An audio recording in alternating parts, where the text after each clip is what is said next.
Hello, everybody. I'm Jerry Knirk, and I'm going to be talking about greenhouse growing for the home gardener. First, a disclaimer. I am not a professional. I am not a master gardener. I'm just a home gardener with 5 years of greenhouse experience. The current greenhouse is in its fourth year, and you can learn from my mistakes. So why have a greenhouse? Well, one of the biggest reasons is to have fresh greens in February, to have earlier tomatoes and peppers like this on May 10th, and to have just walk out and just see the nice green in the winter. But it's not always easy. You get to pull weeds in the winter. You get to fight bugs all year. And you have another place to shovel snow. So I think the first thing to do is think about what is your goal. Do you want to do vegetable production or do you want to showcase for flowers? I was choosing to do vegetable production, so mine's rather utilitarian with in-ground beds. This is an example of a beautiful greenhouse, which is really more of a showcase for flowers, with benches for pots. So let's talk a little bit about the basics of the construction. And during this time, I'll be talking about some of the general issues, but I will talk specifically about how it is that I built my greenhouse. We'll talk about the location and size, the foundation, the framing, the glazing, how to anchor it, thermal management, ventilation, irrigation, and electrification. First is the location. You want to maximize your solar gain. You want it convenient for access. You want the long axis oriented east to west. And you have to remember that the sun position is very different in the winter than it is in the summer. So you should map out that shade location in the winter, or if you don't have a chance to get that done, just use a simple sextant with a protractor and plumb line to get an idea where those shadows are going to be. For example, we have to remember that during the summer solstice, the sun rises about 30 degrees north of east and sets about 30 degrees north of west.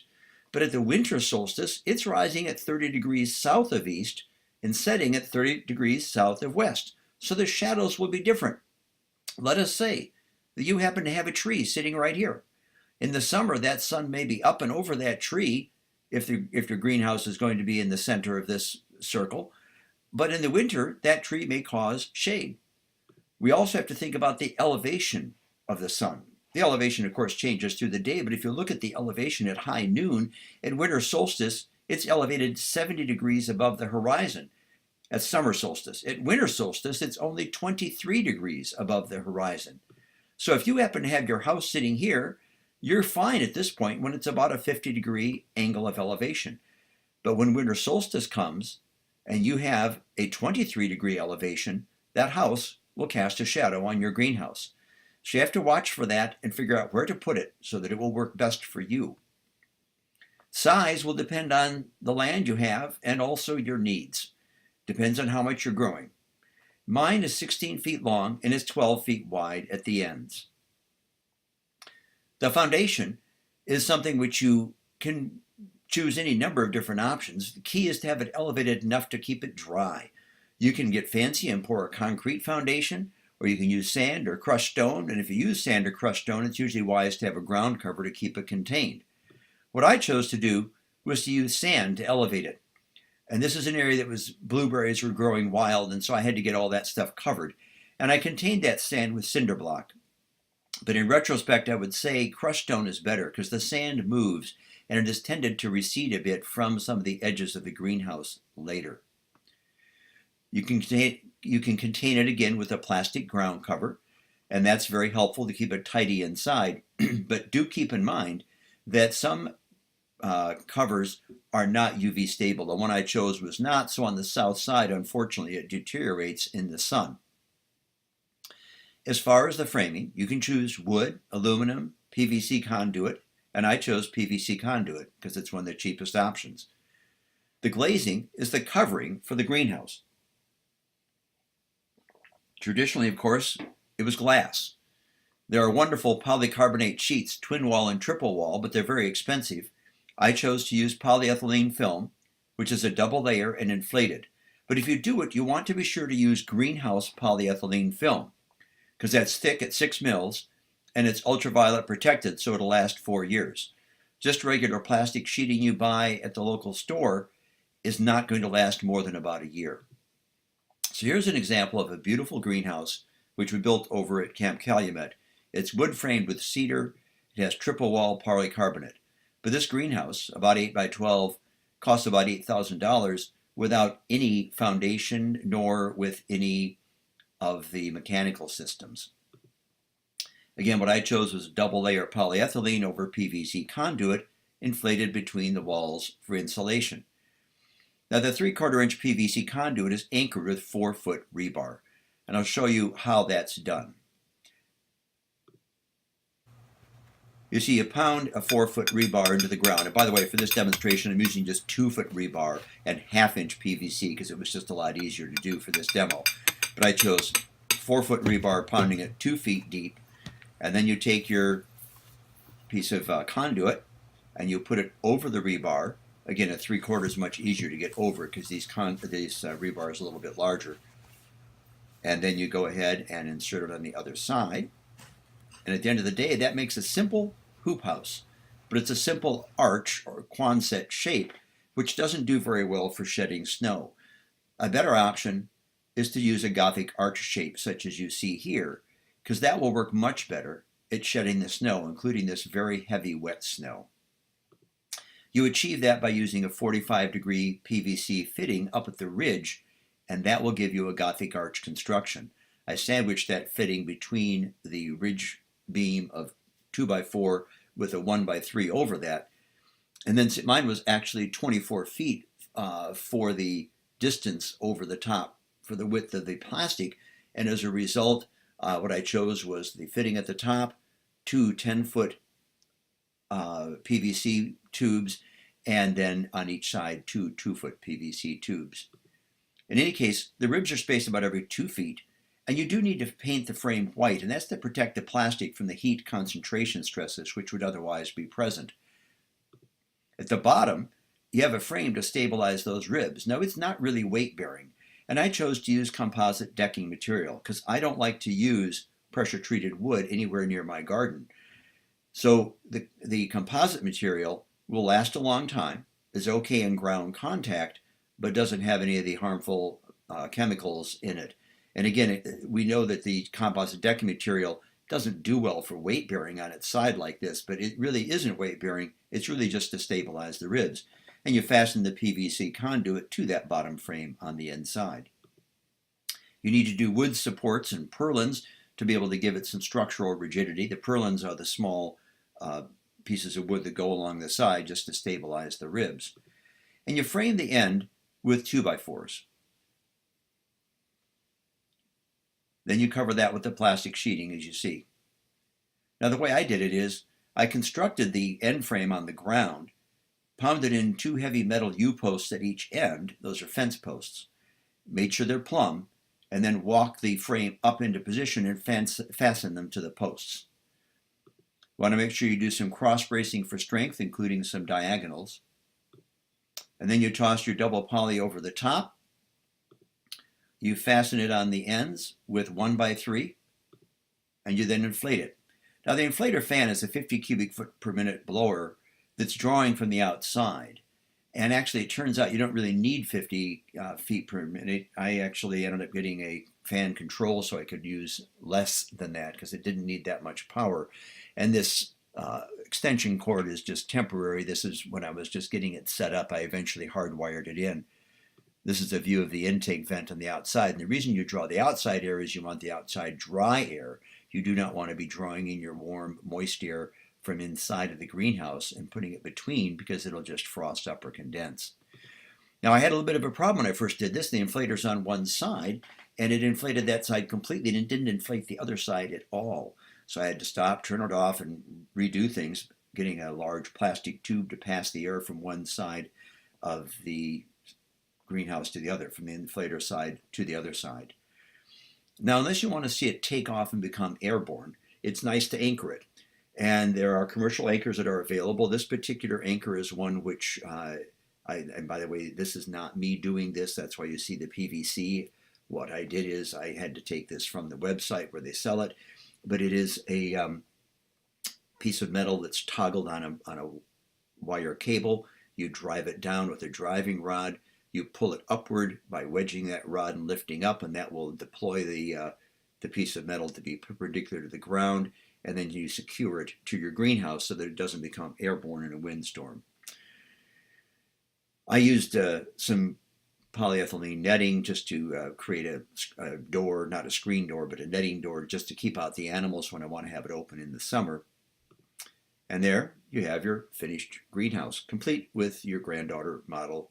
This was 3 years ago when I completed it in 2014. Here's a view of the inside at that time with the seedlings getting ready to be transplanted. So now we're going to talk a little bit about some of the issues that are involved in management of a greenhouse, and start with thermal management. You use some exhaust ventilation to shed the excess heat, because this thing can get really, really hot. It can get well in over 100 degrees on a hot sunny day. You also have to think about heating it for the winter. You think about heat conservation and creating some greenhouse microclimates, which I'll explain in a couple of moments. The thermostatic exhaust fan is mounted high, has louvers, and again is run thermostatically so that it comes on at a preset temperature, such as perhaps 74 degrees. On the opposite side and low, you have your intake louvers so that it draws in the fresh air.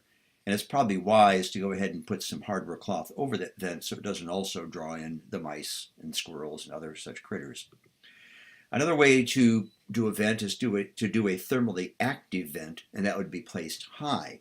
These thermally active vents are passive, not electrical. They're controlled by a thermally active mineral wax-filled piston that expands and opens it up when it's hot and contracts and lets the spring close it down when it's cold. As far as heating the greenhouse, the needs for that will really depend on your goals. If you're planning to have a cool greenhouse, you only need minimal heat at night. If you're having a tropical greenhouse, you're going to need a lot of heat input.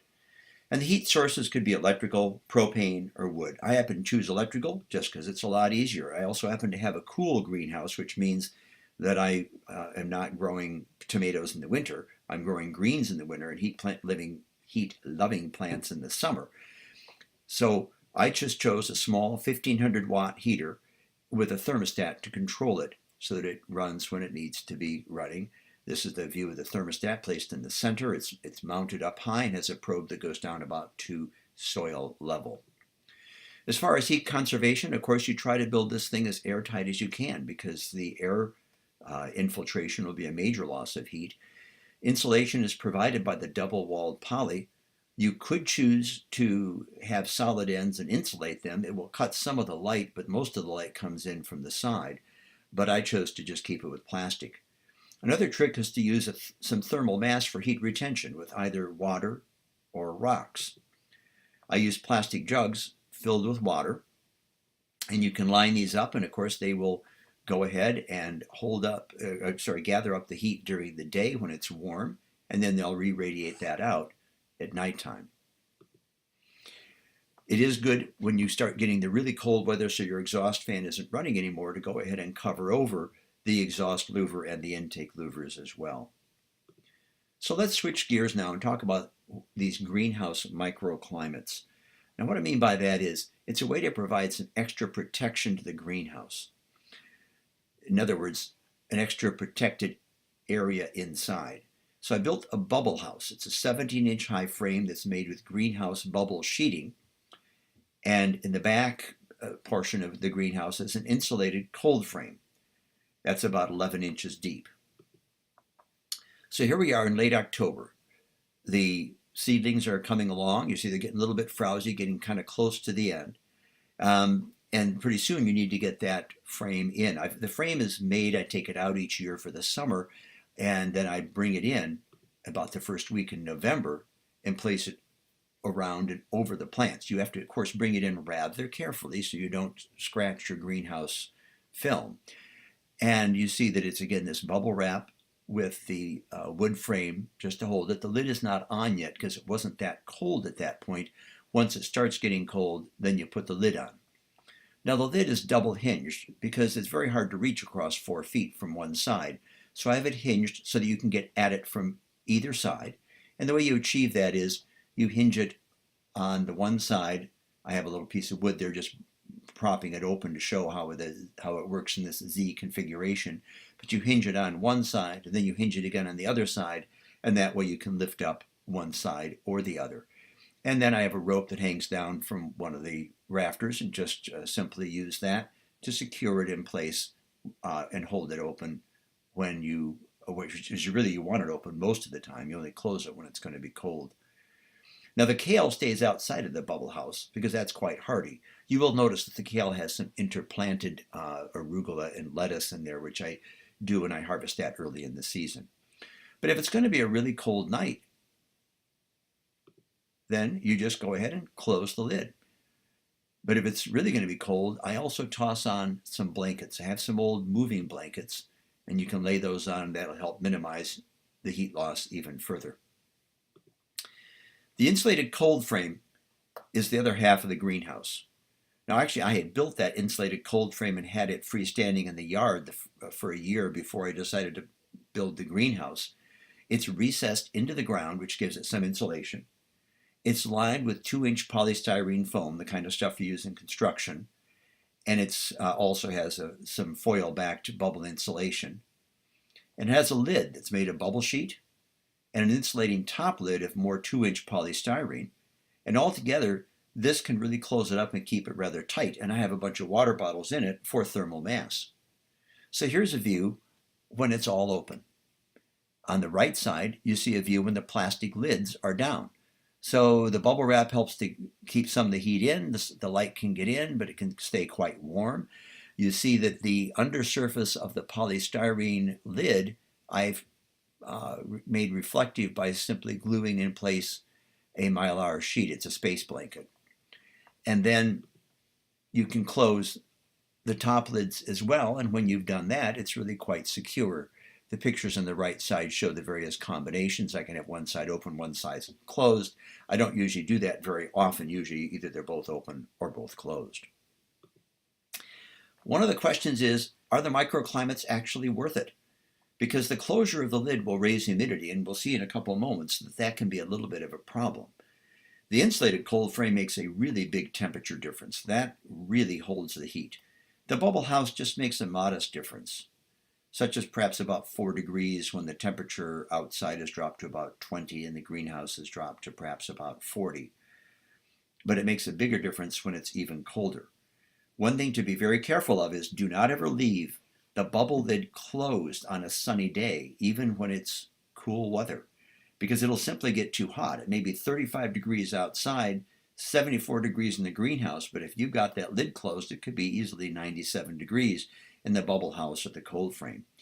If you are going out and you have to leave for the day and you want to get it open so it's not going to get too hot, but you don't want to completely open it early in the morning when it's still quite cold, you could just prop it open with a wood block, and that will work too.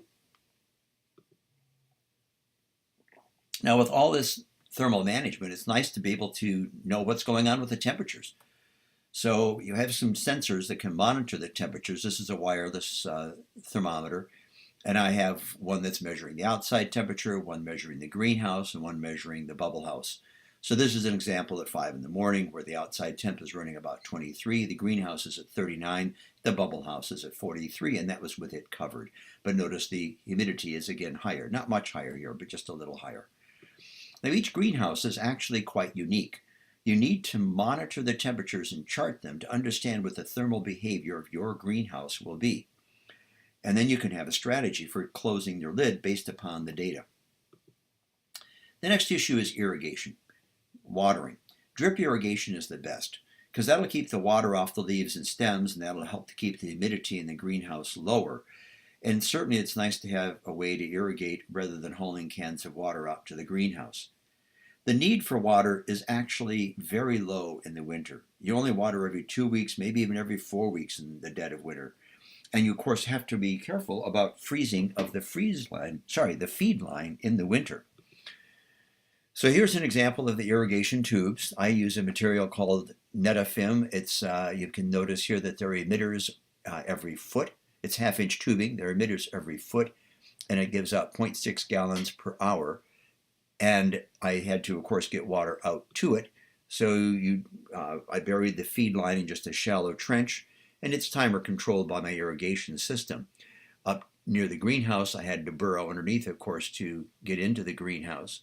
And it comes up into the greenhouse and then is divided and split between the two beds. I also had a takeoff for a hose so that I have some water that I can use when I'm trying to do individual watering in the greenhouse when the seedlings are first getting started and need some extra close water. Now in the winter, I do it totally differently.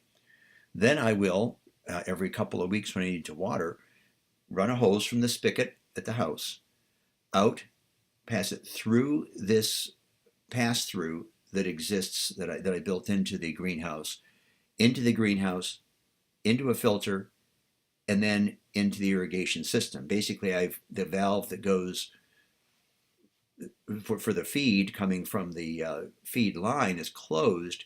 This is that hose line that I had for having a hose within the greenhouse. I'm just running it in reverse, and that irrigates the system.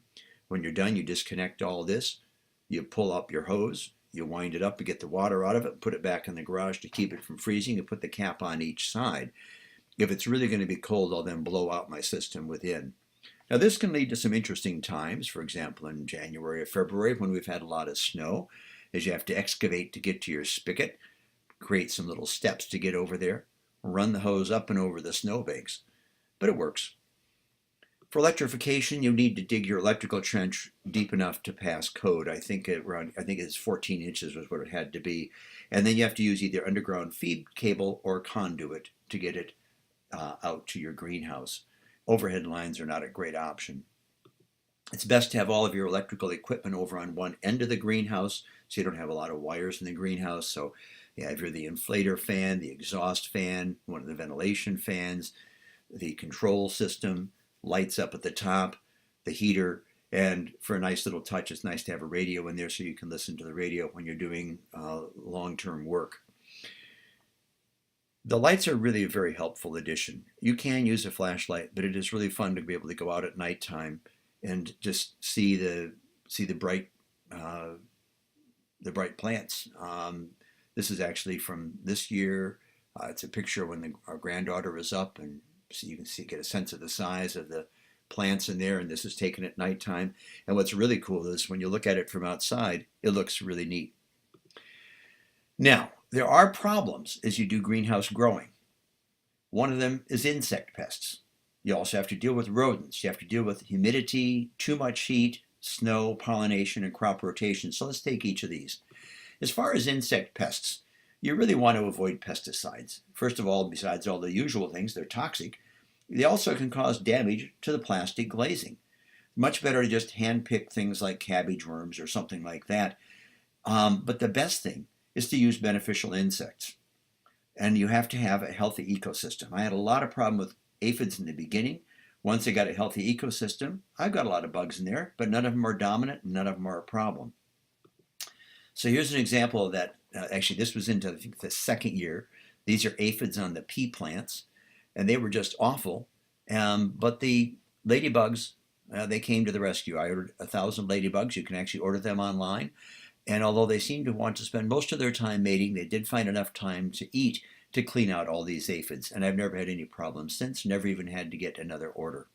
Now, if you are going to bring in ladybugs, you will need to place some screens over the vents or they'll just simply fly away. So now, interesting question. What is this very interesting looking creature that you're looking at right here? Yes, that's right. That is a ladybug larva. And you have to be careful because if you play with them, let them walk on you, they may even leave you a little present, as you may notice at the rear end there. In any case, they're your friends. When you see them, leave them. There's a ladybug larva on the left, and you see the pupae on the right side. Now, the next pest that I had to deal with was a little bit larger. I ran into this, and I thought it was some kind of worm eating it. And I was looking all around. I could never find them. And finally it dawned on me, it was mice. And that, of course, you handle with mouse traps. They were really eating my lettuce rather rapidly, and so I had to be very aggressive. I had set about 14 mouse traps, caught about 8 mice. This was all this fall. And after catching the 8 mice, I had no problem. Another thing is humidity control. You want to have good ventilation for humidity control, and you get rid of a lot of the humidity with the exhaust fan, but in the winter that doesn't tend to run much. And you want to have some air movement in the greenhouse to lessen the foliar disease and mold problem.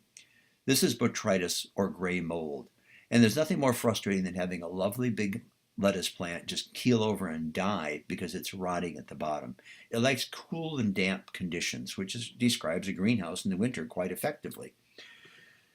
So when I discovered that problem, then I installed some fans, and these fans are located, you see I have one on each side on the end. They're aimed down at the beds to keep the air moving. On the area where I have the bubble house, of course, the ventilation will be poorer, so I have a fan placed above. That obviously creates some shade, which is not optimal, but it keeps the air moving. This year I'm playing with trying to use a dehumidifier, but you have to be careful because you cannot use a dehumidifier generally at less than 50 degrees because they'll ice up. So at this time I'm a little uncertain as to the utility of the dehumidifier in a greenhouse. I do get a lot out, but still I'm not sure if it's going to make a difference in the long run. Excess heat is another problem. It can easily be over 100 degrees on a hot sunny day, and that can be even in the fall. Now you're using your exhaust fan, that's the major way to get rid of the heat, but there's another option of some shade cloth, which is a knitted cloth that you throw up over the top of the greenhouse to lessen some of the sun that comes in. I don't have that, but I will be doing that the next year because this year I got burned, literally. I transplanted in my greens in early September, and immediately after that we had that stretch of really hot sunny weather at 90 degrees, really unusual for September. And particularly in the back here in front of the reflective material, it was easily well over 100 degrees, and the spinach all died, and one of the varieties of lettuce all died, and one other variety of lettuce survived. So that was a problem, and it required replanting. The next issue is, of course, snow removal. You want to keep the snow off, but you do need to be careful of the plastic. Now, a couple of different things. One is it will be shedding, but as you can see in the bottom right picture, that gives you a nice stack to have to shovel off. And also you can get it off from the greenhouse by very carefully using a plastic roof rake, not dragging it hard, but just gently getting it started at the top. Likewise, if you just take your hands and just simply pound rhythmically on the plastic, it will bounce enough that it will often shed the snow unless it's particularly very wet. And in a heavy snow year, you can get some pretty impressive looking piles of snow around the greenhouse. But you need to keep it open so you've got your access and so the light gets in. Now, pollination in a greenhouse. I mean, obviously the bees don't get in there very much, although once I do have hot weather, I tend to keep the door open and just have that net door, and I will have bees in there then. But of course, greens, brassicas, and carrots, there's no need for that. Tomatoes, peas, and peppers do self-pollinate, but they sometimes don't self-pollinate very effectively. So it's nice to help them.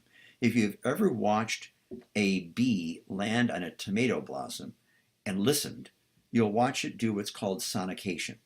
It hugs around that yellow flower and it goes bzzz, and in doing that, it really vibrates out the pollen. You can emulate that by using some kind of vibration, an electric toothbrush or shaking. Electric toothbrush is the easiest. You just put it on the flower or even the flower spray of the tomato just for a moment. And when you do this in the mid, or I should say early afternoon, the hottest part of the day, which is the best time for pollination, it's amazing. You'll see just a little cloud of yellow pollen shoot right out of that flower. So I do this some. I don't do it compulsively, but every few days I'll try to get in there and just touch up things, particularly early. By later on in the summer, when the bees are in there, I don't worry about it as much. Now, crop rotation is going to be pretty limited when you're in a small greenhouse. So I really only have a 2-year rotation. So let's now take ourselves through a year in the greenhouse, seeing how things evolve in that year. First, there are some growing challenges. You have to remember, plants don't grow very well in the cold and dark. Growth essentially ceases from late November to early February, and it restarts in February, usually rather impressively. So you need to have your lettuce mature by late November. Otherwise, you're not going to have any lettuce to harvest. December to mid-February is basically a time of being custodial. You're taking care of the plants and you're harvesting them. Because they're not growing, there's really a very minimal need for water. You usually only have to water about every 2 to 4 weeks, and you want to check the soil so you don't water when you don't need to, partly because it's a bit of a pain to do in the winter, and partly because of the fact that it is adds more humidity to the greenhouse. The other issue is that germination is a bit tricky when you have these large temperature swings.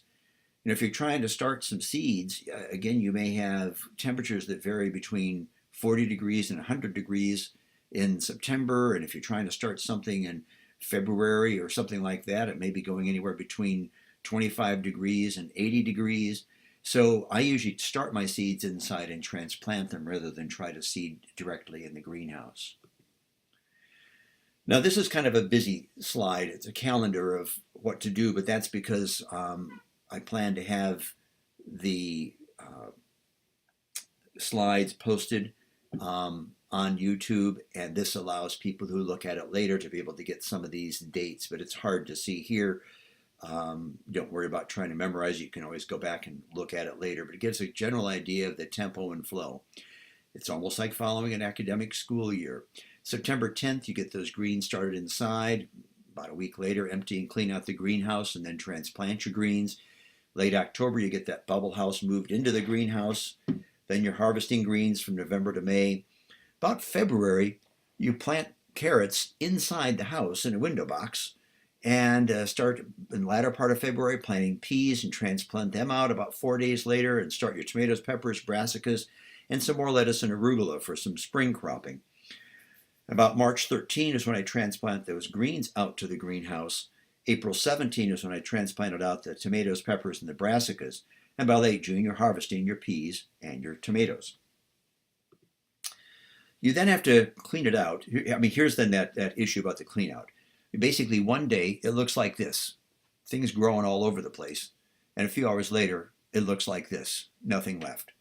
I just gut it out completely with nothing in there so it can have a little bit of rest time, anywhere between a week and a couple of weeks. And that's a good time to clean it. I hose down the plastic on the inside, and on the outside, I also wash it. Now, I don't use soap because I don't want to do anything that will harm the plastic, but I just brush it or wipe it off. Here's a little bit of a video to see, and it's kind of amazing how much dirt comes off. Even though it gets rained on and stuff just sticks to the plastic, but by doing that and then rinsing it off, you can get it a little bit cleaner. After that's done then, in that latter part of September, the greens are in. Now you will notice though that the greens don't look very good here because in the picture on the left, you notice that there's a lot of missing plants. When the plants died out, I actually transplanted anything that survived to be more toward the back because I figured the front was going to have better light. And then I started more seedlings and brought them out later. And in this, again, you can see the rather intense die-off of the one variety of lettuce in the back of the insulated cold frame where it was so hot. The other type of lettuce survived nicely, and that was mildly shaded near the water bottles survived. By early October, things are starting to grow. I still had all those mouse traps in so that I could catch my little friends if they were still coming to visit. And then October 20, again, getting a little bit bigger.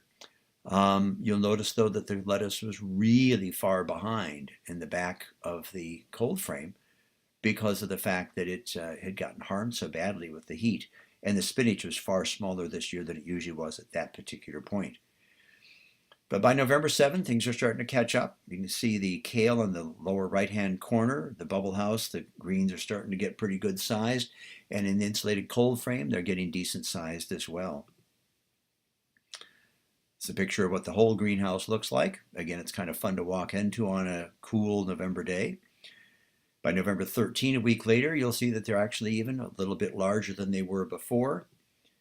And now we have pictures from today, December 6th.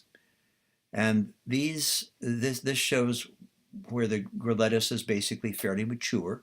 Again, it's a little stunted in the back of the, or I should say the far end of that insulated cold frame because of the problem with the heat this year. And in the front of the bubble house, they're also rather small. I guess you could view it as a good experiment to find out how it works. One thing you may notice too is you'll see that in the spinach there is a weed. That weed actually is cilantro. I intentionally plant some cilantro, but some of the cilantro starts by self-seeding from my compost, and I just let it be there because I harvest that out through the year. Here's some close-up views of what things look like in the day of December 6th in the bubble house, in that cold frame in the back, both the lettuce and the spinach, and in the kale. Now, at this point, I'm going to shift to pictures that were taken in previous seasons because I'm giving this talk on December 6th. So you now have a picture from January of 2017, and you can see that the lettuce are holding up fairly well in that insulated cold frame. I'm beginning to harvest some of them. And by February, many of them have been harvested out. I have some arugula in there, which I don't do the arugula in there anymore because it gets too big.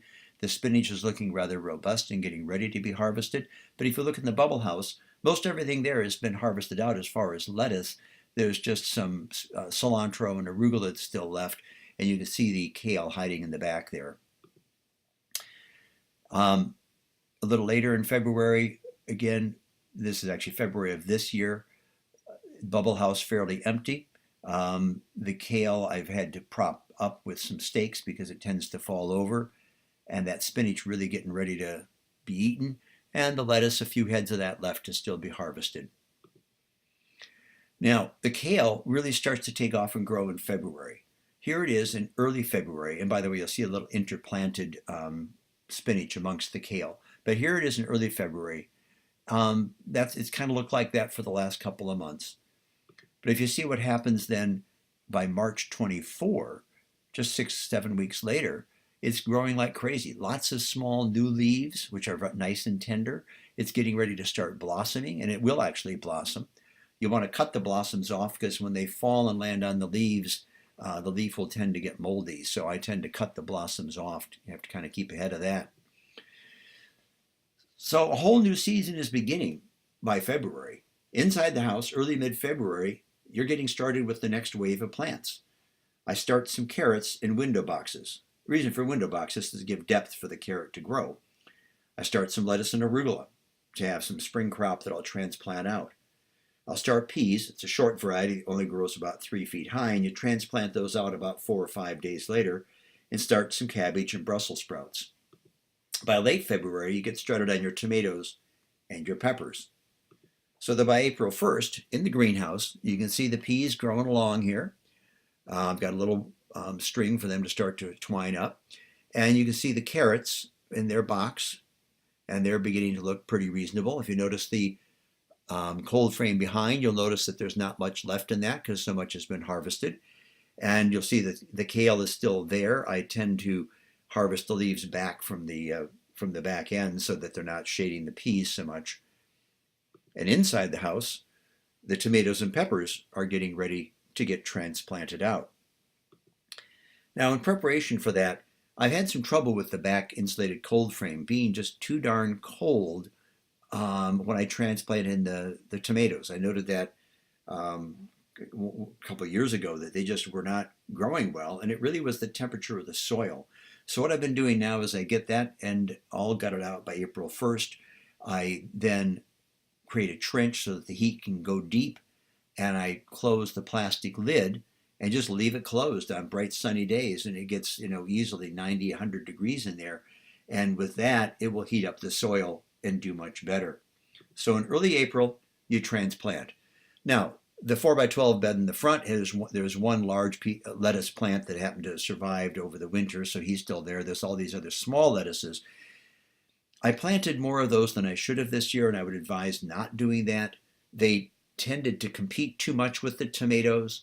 In the future, I'm not going to plant that much lettuce out in the spring around these other plants. I mean, they were actually there before the tomatoes, but I'm not going to be having that many of them. But if you look carefully, you'll see the tomato plants in front of the arugula, and you'll see a row of the tomato plants about a third the way in from the front of the bed, interspersed with the lettuce.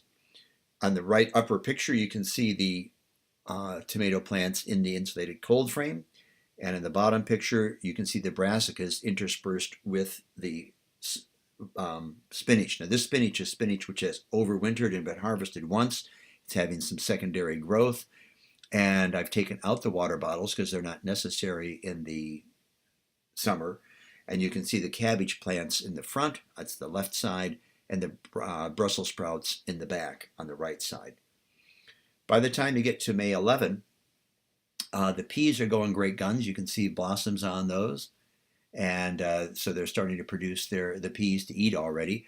The kale toward the front of that is growing like a weed. Again, you can see all the cut ends where I keep cutting the blossoms off, but you also can see all those really nice tender small leaves which you just harvest and eat. I had some cilantro that overwintered, and that's growing big as well. The greenhouse also works as a nursery for your other plants. Now you'll notice some rather large tomatoes for May. That's not what you normally would be transplanting into the garden, and indeed those are not the ones to go into the garden. These are ones that I start with the greenhouse tomatoes. I pot them up in relatively good sized pots, 7-inch pots, and I let them get fairly big. And when it is safe to put them outside, I pot them up in large pots on the deck. That's just 4 of those. In front of that, you'll see the peppers. And the peppers I pot up from their beginning 3-inch pot and put them into these 6-inch pots and let them grow for a while. And I pot them up one more time a little later and keep them in the greenhouse. On the right upper picture, you'll see the tomatoes getting a little bit bigger. And you'll see on the lower picture, most of the spinach has been harvested and the cabbage and Brussels sprouts are getting a little bit bigger. Here's a view more from a distance, and again you can see the flowers on the peas, the size of the peas. The carrots are growing well and they're being harvested. I'm harvesting them out every other one. The stuff in the back of the insulated cold frame at the far end is a bunch of cilantro, which is pretty well shot. And again, the Brussels sprouts in the back and the cabbage, and you can see in the front, in the foreground, on the right side, the tomato plants. But in addition, though, I use the greenhouse as my nursery for my tomatoes that are going to go in the garden. I didn't do that the first couple of years when I had the aphids. Now that I don't have those, I will keep them out there to let them get a little more acclimated and sort of make their step from being inside to being outside. And this was just before they got planted out. You see the carrots by now, many of them have been harvested out. Again, I harvest every other one and then go back and harvest the rest of them. You can see the size of the tomatoes off in the far left, and you can see the size of the cabbage in the far right. Here's a view in June. By this time, most of the carrots are harvested, and you can see the cabbage is getting ready to start to head up. The Brussels sprouts are growing nicely. And if you look back at the other end, you can see rather large tomatoes with flowers on them. And you can see the row of peppers in their pots. Now, I had trouble with peppers the first couple of years. The soil was just too cold. But what's quite striking is in the pot, the soil gets nicely warmed through the day. So I keep them in pots. I run an irrigation line to them. And I just grow them in pots the whole year. And they did very nicely and had great production of peppers this year. By June 30, you can see some ripe tomatoes like this Sungold down here. And they're getting fairly decent sized. In fact, tomatoes tend to grow kind of tall and gangly because they have so much heat. And my first year, I spent most of my time whacking down the tomato vines because they were so huge. So I feed them a little less, but still the heat makes them grow rather robustly. By July 27, you're harvesting regular tomatoes, and you're harvesting Sungold tomatoes as well. And then by late August, again, it looks a little bit like a jungle. This is after I've already pruned off a couple of feet off each of these tomato plants. And you can see the peppers growing nicely in the foreground, a little bit of arugula below that. And in the back, you'll notice the cabbage and the Brussels sprouts. Now, they haven't changed much. And that is one problem. As it gets really hot, they don't really do all that well. And this has been a continuing problem. I haven't figured out a good strategy for that yet. I had some trouble with getting the cabbages to head up, and the Brussels sprouts, they grow well, but they don't get really as big as they do out in the garden. And here we are on September 18. We've finished the cycle, finished that year. And it's always sad and hard to take these out. You're looking at all those tomatoes, but it's time that you have to get ready for the next season. So you just have to gut them out, get them out of there, clean out that whole greenhouse. And that takes us back to that picture we saw in the beginning, where one day it's a huge pile of plants in there, and the next day, or later that day, there's nothing but bare earth. Now, because the Brussels sprouts, you see they're doing nicely, but they're just not really huge. They really weren't quite ready to harvest, so I just basically pull them out with a fair bit of soil on the roots and plop them in the garden. It's a bit rough, but they survive it, and then they'll continue to mature over time. I do the same thing with the cabbages, because by this time there's areas out in the garden where I can stick these. And the cabbages, the problem you may notice here is some of them really didn't head up very well. That was more of a problem this year than last, and I'm not quite sure why. So looking at production, there are certain things that do very well with early production. Tomatoes, peppers in pots, peas, carrots in a window box, and cilantro. But so far, at least for me, there are some things that have been rather marginal. Brassicas and onions just haven't done all that well. I do have some ongoing experiments that I'm doing, and one is the role of the dehumidifier to figure out, does it really work? We expanded and put in some herb beds in the regular garden last year, and hadn't even thought about trying them in the greenhouse. I've always grown some cilantro, but I will be trying some more of those next year to see how the various herbs grow, because it'd be nice to be able to go out and get those fresh. Obviously, I don't think I want to put in mint or chives because they'll just take over the greenhouse. And I'm trying to work on a strategy for the brassicas. I'm going to try perhaps a different location in the greenhouse. I've had them in the insulated cold frame in the past. I'm going to try them in the main bed in the front instead. I may try starting them earlier. That may be another strategy that works, but I'm going to have to work on that. People often have asked how much this thing costs. And so I did some breaking down of the costs. If we look at the foundation, that's the sand and the blocks. That was about $400.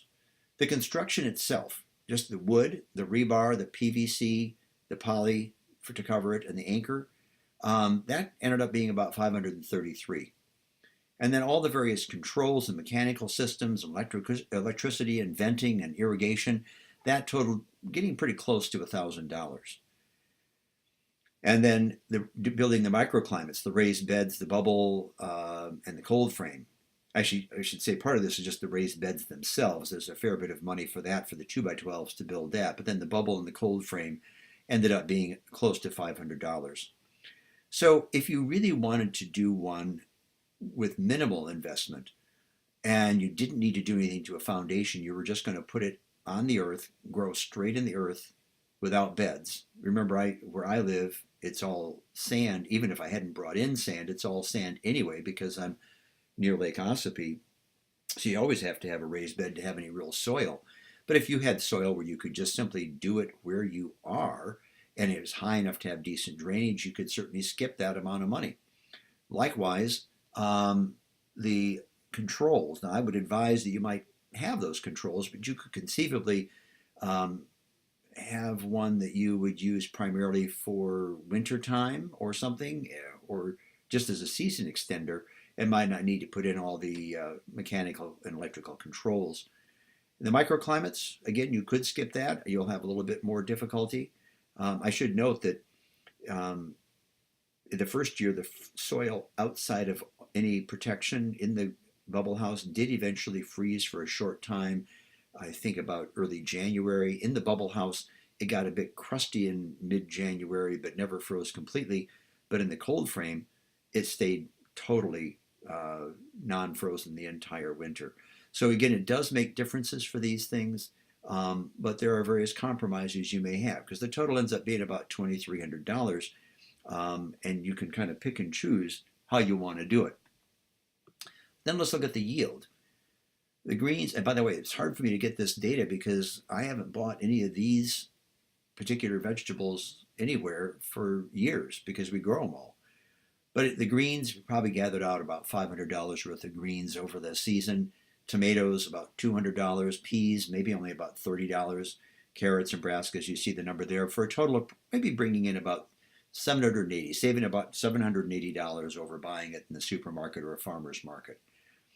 So if you look at the economics with that cost of about 2,300 per year and a yield of about 800 per year, I have to remember that excludes the ongoing costs that are about 240 per year. That's the fertilizer and seeds, and also the new greenhouse film. That's $150 every 4 years, and the electricity. I've estimated it probably takes about $200 per year to heat the way that I heat it. So with that in mind, the payback period is going to be about 4 to 5 years. But remember, we don't do this necessarily to save money. We do it for the reasons we do all gardening, and that's the pleasure of growing your own food. The fact that you'll have complete control because you can choose to use no pesticides. The fact that it'll be very fresh. You go out, you cut it, you walk in and you eat it less than an hour later. And you think about that farm to table distance, the carbon footprint. When you're growing it in your greenhouse and you carry it in and eat it, that lettuce traveled 100 feet. When you buy it in a store, it may have traveled 3,000 miles from California. And the last thing is, it's just really hard to beat the joy of seeing green in the cold winter. To walk in late afternoon on December 4th and see the greens looking like this and like this. Just seeing your salad getting ready to be eaten. And then coming out later that night to actually just harvest one of the heads of lettuce for your salad. And what's nice is it's clean, it's free of bugs, doesn't have any dirt. You just have to tear it up, throw it on your plate, and you've got a plate full of salad. And Cam and I have a plate full of salad basically every single night throughout the entire winter with this. So in summary, you can build a greenhouse relatively cheaply. It does take a lot of work, and there's some attention to detail. It's pretty marginal growing the brassicas and onion, but there is good payoff with the greens and cilantro all winter, and with the early tomatoes and peppers, and with the early peas and carrots. And again, it's just hard to match walking out in the late afternoon with the glow of the sun as it's just beginning to leave the greenhouse and look at that kind of green. Thanks very much for your time.